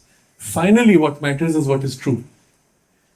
And if it's true, there are three ways to assess what is true. There are three tests. First, your direct experience. Let's say you don't have the direct experience yet. Then you have something which we will call an intuition. Like I asked you, do you feel this life is by chance or there is something to be realized? And that was an intuition. Deep within you, you know. And the third is, does it make sense? Because finally it has to have logical sense also. So if God actually creates the world and then goes to sleep and allows you to suffer, then it doesn't quite mean anything. It doesn't make rational sense. And if he's going to punish you for reasons, all these are often mixtures of many belief systems. They're aggregated around the religious belief, and it's used as a way to control people. So the church, for example, would say that if you pay us money, then you will get a ticket to heaven. So it's a way of mind control, basically. And that's what many of the religions reduced to. In Buddhism, the idea is to become master of mind, but because they've thrown out soul and God, there's no point to the whole thing. So you get out of it. This also came as a strong influence in the Indian tradition through Buddhism, in the modern Vedanta, which says the world is illusory. No, it's not illusory. It's very real. But the appearance that you see is unreal. Like this you say is white wood. No, it's not. It's molecules. No, it's not. It's atoms. No, it's not atoms. It's energy. No, it's not energy. It's consciousness flowing as energy. So the underlying reality is different from the appearance, which is illusory. So if you really want to, I'm not going into details, just to give you an idea that finally what matters, does it align with logic, intuition, and experience? And the beauty of the Indian yoga tradition, like modern science, is built purely on experience and the intuition. And therefore, it doesn't tell you must believe this. It says, here are methods by which you can experience, verify for yourself, and attain whatever it is. And then you verify, isn't it? It's very scientific. Yes. I have two questions. One is, I have not been outside India, but why only Indians were able to tap into all these things? Okay. So the question is, why is it only Indians were able to tap into this knowledge? No, it's not true. In every tradition, there were people who had access to this kind of knowledge. But they were rare and exceptional. Sometimes they were made medicine men. Sometimes they were treated as spiritual or saints, etc. Sometimes they were killed because they had something exceptional. India was the only space in the world where this was the obsession for the civilization. Can we all realize this spiritual potential that we have, really find ourselves and develop our full inner potential, and through that master our life? This prioritization of the spiritual was unique to India as a civilization. But in all other cultures and civilizations, there were individuals who had it, but the culture did not have it as a priority. That's the difference. So when you see the best of those traditions, you'll find parallels. But the traditions themselves have a different focus. That's why the future of the world depends on India's awakening. If in India the spiritual knowledge can be revived, it will have an enormous impact on the future of humanity. This was the point Sri Aurobindo made 100 years ago, that humanity has to choose, will it follow the Western paradigm which has reduced everything to materialistic and chance-based reductionist beliefs, or will it follow a direct experience of the deeper truths of the spirit and by it master life and achieve perfection in life? And that would be the Eastern or the Indian approach. That choice is what weighs before us. And it's critical for India to find this. And I'm going to take a step further. When Sri Aurobindo, as you know, worked for India's freedom, he was the first to demand full freedom for India. By the way, Gandhi did not. Gandhi did not even ask for freedom for India. He asked for British to rule India better. It's only at the end, when the British were already stuck in the Second World War, he started his quit India, when already they were about to leave and they were discussing how they could leave. So I'm sorry, Gandhi is projected in a very different way in your textbooks. It is not at all what he asked for. He demanded rather for better rule. Okay, and that came much later, and he's given a lot of credit. It's not true. Sri Aurobindo was the first to demand full freedom, and he was called an extremist for asking for full freedom. And to this day, there are people in the West who will call him an extremist and even a terrorist, by the way, which is not the case. So when Sri Aurobindo asked for full freedom, the reason he gave, he didn't say we want full freedom because you're bad rulers or good rulers or whatever. He said, India has a role to fulfill in the world upon which the future of humanity depends. In order to be able to fulfill that role, India must first find her soul. Civilizational, individual, collective, okay? Find your soul, find your spirit. In order to find your soul, she must be free. That's why we are fighting for freedom. Do you understand the thinking? Now, what happened in 1947 was only a political freedom. It was not a cultural freedom. It was not an economic freedom. It was not even a mental freedom of thought. We were replicating and imitating all the things which the British brought. To this day, our educational system is based on what they did. Isn't it? To this day, the history we are taught is what the British taught us in order to enslave your minds. We never even got intellectual freedom. Even today, you go to a philosophy class, they are busy teaching you about Western philosophers. They tell you nothing about Indian philosophers. Why? You have not yet won your intellectual freedom. And, of course, the spiritual freedom. So from 1947 onwards, post-political freedom is when you are still struggling to find your cultural individuality, your intellectual freedom, and your spiritual freedom. And that's what I'm talking about here. Who are you truly? Why are you here? Become conscious. Begin to take charge. And this will be the journey of the rest of your life. Doesn't matter how long it takes. But with each step of your journey, you will gain greater mastery, greater fulfillment of your life, greater joy in everything you do, and greater creativity, which no AI can ever match. Okay? So how much time do we have? Do we have time for more questions? Okay. So give me an idea of how much time. Okay. So we'll take more questions. I'm going to give a chance to others. Yes, please. Sir, sometimes I feel that if I went somewhere, but in the reality I went first time, but I feel that if I went earlier as well, and if I am talking to someone, sometimes feel like we talked before as well. Yes, yes. Sometimes you're feeling as if this has happened before. They call it deja vu. Okay. Why does it happen? Has it ever happened also you saw something in a dream just before you woke up and then it happened in the day? Now I'll explain to you how it happens. It's very interesting. And you must understand this physical world, as we have a physical body, and then we have other bodies or other gradations. For each of these, there's an entire world. You can go out of your physical body in your vital body and experience the vital worlds like this. And they can be very beautiful, very dark, very ugly, or very beautiful. And these are what many religions describe as heavens and hells. But there are worlds in the vital, and then there are mental worlds, and then there are spiritual worlds. So there's a whole range of worlds. When we go to sleep, a part of our consciousness separates from the body, wanders off, and then comes back. So all that you have wandered off, you don't remember mostly. As you come back, the last part is what you remember. And as you come closer to the physical domain, you already see things happening there which are tendencies which are going to happen, of what is going to happen in the physical world. So the last dream that you had is often the closest layer to the physical, and therefore is most likely to happen. But still in the domain of tendencies of forces. If you had a dream there's going to be an accident, you can actually intervene and prevent the accident. It's interesting. So the deja vu is something glimpsed at the moment before you woke up, but which you forgot. But when the thing started happening, something within you said, yes, I've seen this before. That's what it is. And if you catch that moment, you'll notice the memory is at a deep layer within you. And as you try to remember it more, it's as if you know you can remember more, and then suddenly you lose it and it fades out. It's like a hole opened into a deeper layer and then the hole closed again. But by training, you can consciously open that passage and recall everything and know what is going to happen and change what is going to happen. Okay, this is your capacity. This is your question. Can you explain a bit better how to access this divine creativity? Okay. And when I get there, do I have my own, like, can I decide to write music even though this is not my talent that I haven't practiced in past months? Okay.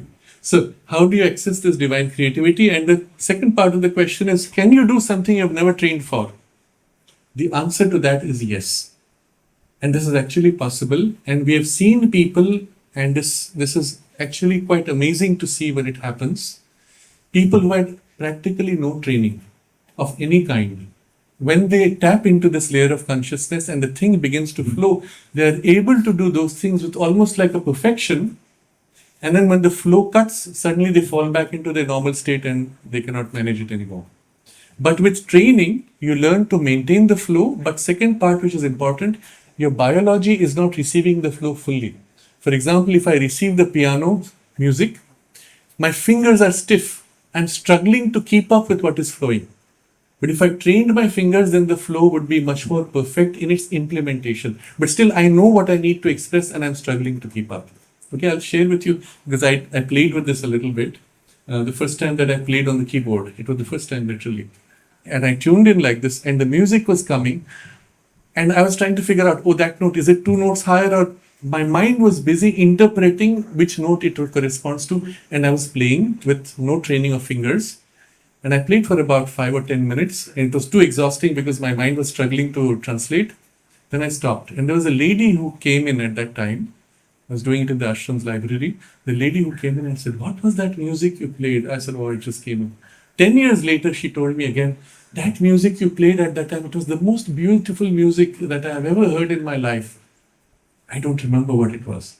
But in that state, I was able to hold the flow and translate.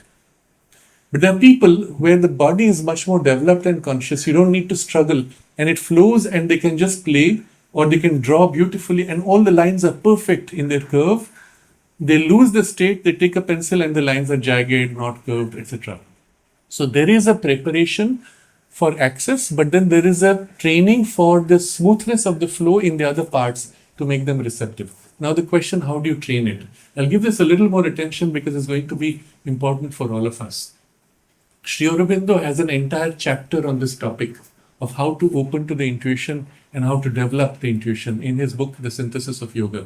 Now, I'm going to state this book. Not all of you may choose to read it, but those of you who choose to, and it's a very fat book, where he actually describes all of the subtle internal psychological processes by which we can gain not only total self-mastery, but mastery of all the higher domains of our spiritual potential. Okay? But it's written in a style which is somewhat complex for many because we are today used to very short, simple sentences, and there the structure is more complex because the knowledge is more rich and complex. But there's a whole chapter which is called Intuitive Mind. There he discusses 4 practices which will assist in opening to the higher intuition. Now you notice, as I said, the intuition is already there. And what is missing is the link from there to this part which is expressing. Okay? And especially because your mind in all its layers, remember mind is not one layer, it has many layers. They're all in agitation of thoughts, emotions, mechanical jiggles and the advertisements you've been watching, they're all going on at the same time, the clutter of noise. In that noise, that thing which is higher above is not heard, is not received. Even if it comes through, it's lost in the chaos of your mind. So the first step to open to intuition is to be able to make your mind silent. Now there's a first layer of silence when you start becoming a little quiet and you hear the rest of the noise. Layer by layer now make all of your mind silent. So initially it will take you a little while. But there are methods to make the mind silent to help ease. But finally the method is simply this: just become quiet and stop the thought as they come. That's it. There's a method which is more direct, which is more easy, which is to open above the head and draw down the piece from above, and it makes the mind silent effortlessly. If some of you are interested in exploring this, you can see there's a guided meditation which I have put online on my YouTube channel, which is called Integral Studies. And there you look for the phrase guided meditation for descent of peace. And there's a whole exercise which is given for this descent of peace. The result of that will be your mind will be totally silent. Now you have to train your mind to be silent at will and hold it as long as you choose, during which time you will receive the higher intuition. So if you can't hold it, then as soon as you start the intuition, as the intuition flows, your mind will jump up and start agitated excitation. So you have to learn to hold it. So this is your first training. The second training, which Sri Aurobindo recommends, is to shift the focus of your awareness inward. Now remember what we did earlier when I said, can you feel inside you what you know, whether you're here by chance or there's a meaning? You felt this something shifting deeper within. Similarly, in the mind, there's a surface activity and there's a deeper awareness. You shift the center inward of your whole being. So it's as if you come closer to your soul's center. Shift inward, and you'll feel it subjectively as if you're more close to you, to the true I within. This practice again will bring you closer to the part where the intuition is received more directly. It's received more directly inside rather than outside, and from inside out it flows. So this is the second practice. The third practice is again fascinating. You shift the center of thought, which is normally in the head, to above head. Now I'm going to ask you to do this as an experiment. It's quite interesting to do. So you noticed your thinking was here, right? You all felt that. Now I want you to become aware of your thinking center here. Just hold this awareness. And then slowly shift the center of thinking. Literally shift your center of I above to this point just above the head. And if it helps you, close your eyes and shift your center there.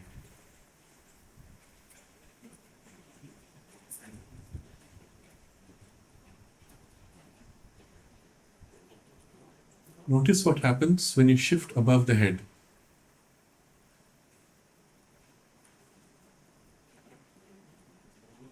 Notice how the quality of your thought changes. Perhaps it becomes more clear, more wide, more free, more supple, more light. Or as if you feel your thought awareness is more light or more wide. Notice this simply.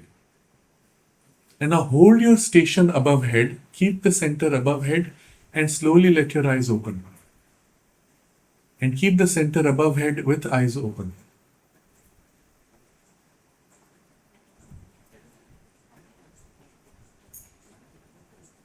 And if it falls back, just shift it back up. But stay with eyes open with the center above head.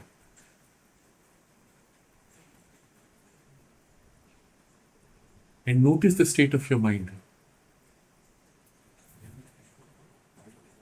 You can do it? You could all do it? Staying here? You notice your mind is naturally more quiet, more relaxed, more free, more wide. Can you feel the difference? When you sit for studying, shift the center and study from here.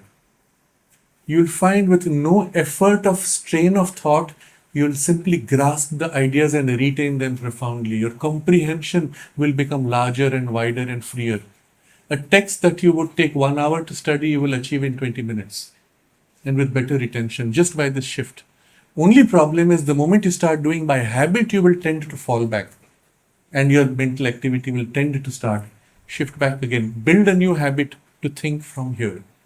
Second thing you'll notice when you're thinking from here, your mind is freer, lighter and clearer. Also wider. So you can have chunks of thought which are large compared to when you're inside the brain, your thoughts are narrow. Third thing you'll notice, you can study much longer. You don't have brain fatigue. So for example, if you have studied for exams and you've spent last 2 hours, now your mind is tired, heavy, you can't think anymore. Shift the center above head, you'll find, now I'm clear. I can do whatever I want. The heaviness of the brain is bypassed by the shifting above. Many interesting things. But you've noticed this already, what a difference it made to you. And we did it what? Half a minute, not more. But develop now. You can, and I'm making you do this so that you realize how easy it is to begin. Now the question is, will you pursue it? And if you find it worth it to become master of your thoughts and to become master of your life, you will pursue it. Okay? Spend time every day, give it time. Because what you will achieve by this will change your entire life. You will easily rise to become one of the most creative, the most capable people in the world. And it doesn't matter what you do. You don't have to become like Elon Musk, who made extraordinary things. But he has all these capacities. He has all 4 capacities, well integrated. That's what makes him so effective. You don't have to do that. Maybe I will do my greatness in my little field, which nobody else will see. It doesn't matter. But what you will do will be extraordinary. It will be beautiful. It will be fulfilling for yourself, for why you chose to take birth. So the third practice is to shift the center. And now learn to live from here. When you're walking, when you're jogging, when you're reading, when you're thinking, when you're conversing, make it a practice to shift here so that more and more your thought is centered above head. And then from here, when you open, it will be easier to receive the intuition. So if you've done the first 2 steps, quieting the mind, shifting the center inward, and then shifting the center above, which will be third step, then you'll find at any point you can simply turn up, choose literally to feel and draw from above the intuition, and you'll have the insight. You will read something, and if you're here in a quiet state of mind, as you read, you'll say, yes, but this part is true, that part is not so true, here are the exceptions, but there's so much more which is not mentioned here. Your mind will literally see knowledge, which will be more than what you're reading. Okay? And that's when people say, this fellow has genius potential. Now, I want to restate this in other words. What is genius? Genius is the activation of this higher faculty which is present in all of us. That's what makes you genius. You drop from there into normal thinking of intellect, that's your normal intelligence. Or developed or less developed, doesn't matter. But when you do this 3-step process, there's a 4th step I've not mentioned. At that point, you activate your genius potential. Now, still there's the problem, like I said, for playing music, your biology has to keep up with what comes. So for that, you need to purify your brain channels. Your brain channels and biological energy flows in the brain and nervous system are clogged by energy which is stagnating. Okay? When you jog, when you run, you feel energy flowing because you've broken the stagnation. The same happens in your thinking power, in the life force of your brain and nervous system. So for that, there's a purification technique which perhaps Malika ji will teach you if you ask her. It's called Nadi Shuddhi, alternate nostril breathing, where you take air through one and you literally take it through the brain and out through the other. And what happens, it's not physical air you're taking life force which flows through. If you have a pipe which is clogged, you put a little bit of water and shake it and the water flushes out. Something like that happens in your brain. You do Nadi Shuddhi every day and I assure you, your IQ will go up 10 points.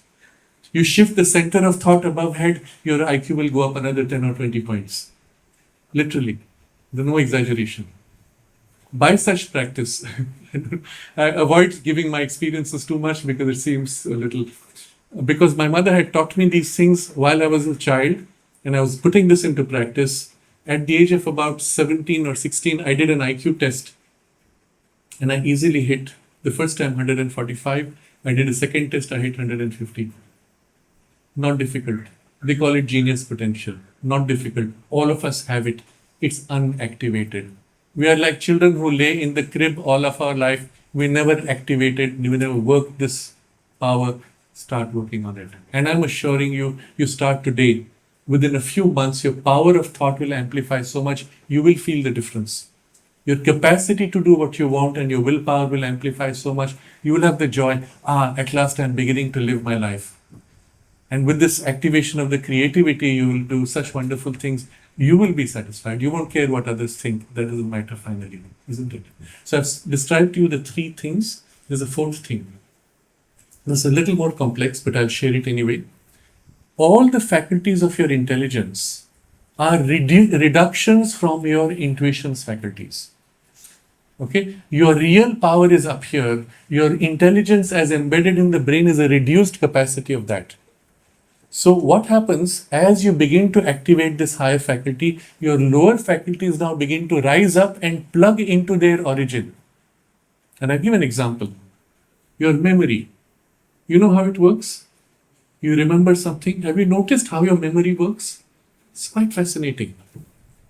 I'll ask you now to remember which was the first time that you went to the beach. Can you recall the memory? Or you went to the top of a mountain? Yeah. You got your memory immediately? But if I ask the same question to Facebook or Google, which has all the photographs of from your childhood, let's say, what will the computer do? It will go one by one across every single image and compare which is earlier, which is earlier, which is earlier, and at the end of a very long process, this is the earliest that I can find. Right? Did you do that? Did you go through all the memories of your life? No. What did you do? Observe. Very interesting. You said, I want to know, and your mind turned inward. Okay? And the memory came forward. Right? That's all that happened. Who within you had access to all your memories and could give you the memory that you were asking for? That's what happened, right? So Sri Aurobindo explains this. There is actually a deeper mind with a deeper power of memory in which nothing is ever forgotten. Now, under hypnosis, I could ask you, first if I ask you this question, since you woke up this morning, how many times did you blink your eyes? What a crazy question, you didn't even notice. But under hypnosis, if I ask you how many times did you blink your eyes, you will say exactly 1256 or whatever the number is. Why? Because the inner memory has registered every single thing, even which you have not noticed. The inner memory is automatically perfect. It is conscious of you while you are not conscious of it. So when you turn to remember my childhood memory, you turned, I want to know this. It knew what you want. It had full access to all memory. It pushed forward the memory you needed. That's how memory works. Do you understand? We are tapping into an automatic memory which is perfect in itself. What is missing is the gap between your surface need to know and the inner layer of memory. That gap, when it's blocked, you don't remember. And so someone says, but you know, at that time we also ate that food. Yes, now I remember. Why? Because here it was blocked. The food tapped into a different entry point which triggered this memory. You see? So the reality is all memory is already present, but it is hidden. So in the same way, in the intuitive consciousness, there is a memory which is much more complete, and that memory has access to everything that has happened, everything that is known. There's a famous Upanishad in India where this son of a rishi has gone for training, and you know, in those days the Indian training was far more rigorous than today. And he comes back with a mastery of 64 arts. So young man reaches his father. Father Rishi says, well, what have you learned? I have mastered 64 arts. And the father says, but did they teach you that by knowing which everything is known? Is there such a thing? Imagine if there was something you could know, by knowing it, everything would be known. Would it be worth it for your time to spend? Actually, this exists in this intuitive part. And in the memory of the intuitive part, all knowledge is available. Of course, as I said, there are layers there and higher layers. But when you tap into this, literally you will feel, yes, I already know this. So what happens now in the fourth method for training intuition? Every time you read something, every time you learn something, instead of saying, I must remember this, instead of trying to remember from outside in, you ask yourself, where within me is it that I already know it? Interesting idea. Okay. As I'm describing all this to you, everything we've discussed since morning, look back within you and you'll say, of course it's obvious. Something within me already knew it, right? So when you read something new, yes, of course, this is familiar. Where within me do I already know it? And you tap into that, you become aware. Yes, here I know already. So it's literally plugging in your current mind operations into the deeper intuitive memory operations. Now what happens? Once this link forms, you're forming a new link, but the knowledge is already there. I want to know this. Instead of trying to look outside for information, I will say, where within me do I know this? And you tap into the knowledge. Yes, this is what it is. Or you're reading something and a tiny piece triggers the full memory from above. So in this way, your intellectual powers of memory, of intelligence, of observation, comparison, differentiation, inference, etc., all these faculties plug into the higher intuitive equivalent, which are the free power. And that's when you have access to all knowledge. But it happens in a graded way. With that, already you begin to have insights and powerful insights. You will read things and you'll say, yes, but there is so much more which is implicit. Things like that. So, here are the 4 stages or 4 practices through which you can develop full access to your intuitive potential and literally begin to live from it. Now, you notice everything I've described is fully accessible to you. It's only a question of giving it time, a little bit of effort. Okay, does that satisfy? You already spoke. So, since we're discussing about accessing most separate Yes. I'm concerned that like humanity and the earlier civilization. It's okay, I can hear you. So, Yes. so basically, what humanity did in the 19th century is that they discovered industrialization policy. Yes. So that way to grow and to kind of grow economic person. That has led to the kind of imbalance in the ecological system, and Yes. Earth is kind of in a way degrading. So I'm worried, would this technique would lead to such consequences? Yes. So the point is this. One of the results of industrialization was the destruction of nature. Was it necessary? India had the most industrialized civilization in recent history of 5,000 years. The most industrialized. One single city of Surat was producing more textiles for export alone than the biggest companies in Europe at that time. And the textile quality was superior substance, superior colors. The French king at one point banned ordinary people from buying Indian textiles because they were of such high grade and there was a shortage. In the Roman Empire, there was an outflow of funds going to India because everybody was buying Indian textiles, Indian jewelries, Indian produce, which were of superior grade, and they had a balance of payment crisis. So they had a Senate emergency meeting in which they banned products from India to protect their industries, etc. Just to tell you, and that was just one city, Surat. Nowhere was there ever pollution. Nowhere did we poison our rivers or our wells because we held responsibility for the well and the rivers. When did this change? When industrialization became cut off from your common sense, your soul's knowledge of oneness with nature, and your sense of community. When this is forgotten and you become self-centered, where you say, I don't care if everybody dies just because momentarily I will do it in a way that suits me, that is a stupidity, because nobody dies alone. Eventually we are all connected. It comes back to you. I give an example. In Punjab, the government banned the throwing of industrial waste into the river, obviously, because you were poisoning. So what did the people do? They dug pits like a well and pumped the industrial waste into the ground, and it went into the groundwater. The result is everywhere groundwater is contaminated with the worst poisonous chemicals, which makes Punjab the national capital and even the global capital for cancer. Why? Because of human stupidity. Now, if you had processed that waste, we could have had zero toxicity in the world. It's a question of responsibility only. Some of it is now driven because of questions of cost, because processing involves cost. But then, simple question I would ask. In the traditional system that we had, we did not have toxic waste. Why? Because the entire production cycle was organic. From the point we broke away into inorganic chemicals, which now cannot be reabsorbed into nature without poisoning it, we had a responsibility to convert it back to something safe before discharging into nature. Since we broke away from the cycle of nature, we now had to correct for that, which we did not do. Again, from lack of common sense or responsibility.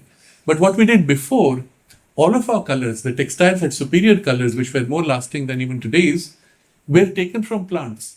So you could literally throw it out and it was still organic, it was reabsorbed and recycled within nature itself, no poisoning ever took place. When you create a chemical which poisons nature, you create it artificially, it's your responsibility. So finally, You becoming conscious will actually make you more responsible and you will prevent this kind of stupidity. When you're sleeping and you're a puppet and you're hacked by the powers that be and you're thinking of short-term personal interest, that's when you destroy your environment. This is the way we have to wake up. There is no other way. Either wake up or perish. This is the option before humanity. One last question from someone from the back who has not. Okay. Okay, I'll come back to you. Yes.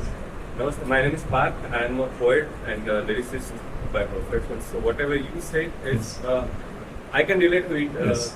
I have felt sometime that I haven't written it. Yes. Whether it is written beautifully or not, Yes. but I felt sometime. Yes.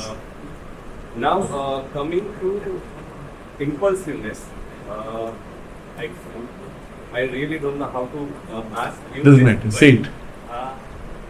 I'm not buying this because impulsiveness is very bad. What you Yes. can say. While I have impulse, so काफी बार ऐसा हुआ है. Yes. Hindi में हाँ, हिंदी में. Yeah. काफी बार ऐसा हुआ है कि impulse सही हुआ है. Yes. Like 90% of the Okay. time. मुझे ऐसा लगा है. Okay. Because जब वो आया था तब तक मुझे वो भी पता है कि ये Yes. impulse है. मैं डिसीजन ले रहा हूँ मेरे impulsiveness के Yes. वजह से है. So I don't know. Okay. So his point is 90% of his impulses have been right. So he's not sure whether what I said impulsiveness is slavery or not. So the question is this. First, understand the point I was making. Any impulse, whether right or wrong, is not your choice. It's happening. You are led. You are like a dog around whom a leash has been pulled and you've gone in that direction. If it was good, you're lucky. When it's bad, well, you suffer. But you're still not master of yourself. Did you choose? No. You were led by a slavery to the impulse. That was my point. Good or bad, right or wrong is second. Okay? But the point though, he says, when he follows his impulse, often he is right.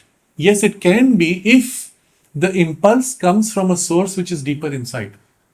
When the soul's influence guides the impulse, then it will lead you in the right direction. The problem is, can you make out the difference when it is right and when it is wrong? You cannot. And as long as you cannot, it's dangerous. So I will say, yes, learn to separate the quality of the impulse. The impulse that comes from the soul, which is not really a compelling impulse mechanically, it has a clarity, it has a knowledge, it has an insight, it has a particular vibration. You'll say, this feels true. And there's another type of impulse which is purely desire driven. You can say, this is confused. It feels like I can't rely on it. Learn to distinguish. Then it is no more impulse. Then it is guidance from the soul or a suggestion from the soul which leads you. And you'll learn to distinguish between the two. But always when there is impulse which pushes you in spite of yourself, that is slavery. Okay? And desire impulse is the worst form of slavery. What is samadhi and what happens to the three courses during samadhi? Why do you ask? I just wanted to Why is this important for you? if we get into yoga, then samadhi is one of Okay. So his question is, what is samadhi and what happens to the three koshas when you're in samadhi? So I said, if you have not experienced samadhi, why is this question coming up? So his worry is, if I take up yoga, I will reach samadhi eventually, then what will happen to them? Okay, good point. Then it's valid. Okay. So simple answer this. What is samadhi truly? Okay, the problem is we have been given a story that samadhi is a state where you will be totally lost, you will not know the world, and you will come back and you won't even remember the bliss which you had in samadhi. So what's the point of it? Right? But that is only a preliminary and partial experience. The reality is, if you follow this process of awakening and becoming conscious and integrating the whole of you around your true center, as you grow in this capacity of higher knowledge and higher access, you will experience states which you might call samadhi of various degrees and kinds, but it will never be disconnected from your life. The result is that knowledge, that intuitive flow, that inspiration, that bliss which you will reach. All of these will be available to you in your active life and will make your life perfect and make your life divine. That is the goal of our life. The goal is not to withdraw into something and come back with no memory. The goal is to realize it here and make your life divine. This samadhi is worth achieving because you will live constantly in the awareness of this extraordinary beauty and bliss, and everything will be an expression of that joy and bliss and perfection and streaming intuition and knowledge. And this is worth achieving, isn't it? Okay. Okay. Okay. Namaste, ma'am. Is it soul within the body or body in the soul? Because I have read in some text, probably in Bhagavad Gita, correct me if I'm wrong, that soul is a very tiniest particle of entity. Angushta Matra Yeah. is like a thumb-sized pea. So I'm confused. Okay. So, first of all, why does it matter? I'm just curious. Okay, curiosity. Fine. So sometimes if you have an experience, then I would have related to the experience. So what is our experience as regards our life energy? You saw this layer around, you felt it. It is actually extending outside your physical body, isn't it? I'm sorry, I'm going to make you another demonstration. Would you like to come here? What about the other 30% who Okay. can't able to see that? Now I'm going to just let, sorry, what was that? Who can't able to see that aura? The 70% people able. Well, you could just stay a little longer, you will feel it. So you do it amongst yourselves. It's easy. It takes a few seconds. Do it with a white background. It's easier to see. Now I want you to close your eyes. What happened? What happened? No, what did you feel? What did you feel? Suddenly you went like this. No, I just sensed that. So Exactly. He sensed it. I brought my hand approaching his face. He sensed it. And there was a shock. Why? That means he is not body. He who sensed it is extending beyond body. Now you notice. Try to feel. Right now, my hand is outside. Okay. Now there's a point where now it's suddenly too personal. It's inside your space, right? Here. Somewhere here it goes out. Now it's outside you. Somewhere here it starts entering. Now it's too much inside. Now you'll see he's leaning back. What is this boundary here about this much for you? That's your personal space, we call it. If somebody comes and sits and you don't like their vibe and they're too close, you move away. It's as if they've got into you somehow, right? So, coming back to the question, your subtle body, Sukshma Sharira, you're made of the vital body and mental body is extending around this much at least. The mental body is even more plastic, it extends much farther. And it's actually elastic. We could have done a simple experiment to extend it, make it larger and smaller. You'll notice when you go into a crowded space, as if your personal space shrinks to block out. And when you go into a space in nature, you feel, I can breathe, I can expand, and your consciousness widens out. Thank you, you can go back. So this was just to show you that in reality, our physical body is inside our subtle bodies and layers. So the question now coming to the soul, in fact, our soul is not even properly integrated and individualized within us. It's there as a backdrop supporting. So it can be seen sometimes even as an environing influence rather than inside. But the description in the Bhagavad Gita is when you have the experience of the soul, it is described as if thumb-sized person within you. And that's just the way in which one perceives it. But the influence is not inside, it is rather enveloping and embracing from outside in most cases. And when you become aware of what we call the self, which is the one divine consciousness of which our soul is a part, an individualization, then you experience the whole universe within you. And you experience yourself inside everything. And this is one of the most incredible experiences to have. And this is all accessible to us, within reach, and it's not difficult. So, I hope I have opened for you a new way of looking at yourself and your life. And while you may still think about your future, you realize how pointless it is to plan too much because you cannot plan. The future is so uncertain. But what you can plan for is to develop your own capacity. As you grow in self-mastery, you will grow master of your circumstances, and whatever your future may throw at you, you will be able to deal with it because you will be mastered. Okay? So start first by becoming more conscious of who you truly are, and in all these layers as well as the deeper and higher center and your higher potential. And second, from there, why did you choose to take birth? What is it you have to do in this life which is uniquely yours? And give yourself some time in those directions. You can easily lose your entire life chasing after a job or a desire or a fantasy. And at the end, you look back and say, I wasted my time. Let that not happen. Start now doing the things which will give you deepest fulfillment and deepest satisfaction. Not chasing desire, but really inspiration and aspiration that is within you. And I would like to request that we close with a short concentration so that everything that we have dwelt upon, discussed, and I aspired for, let that be absorbed within us and centered within us. After.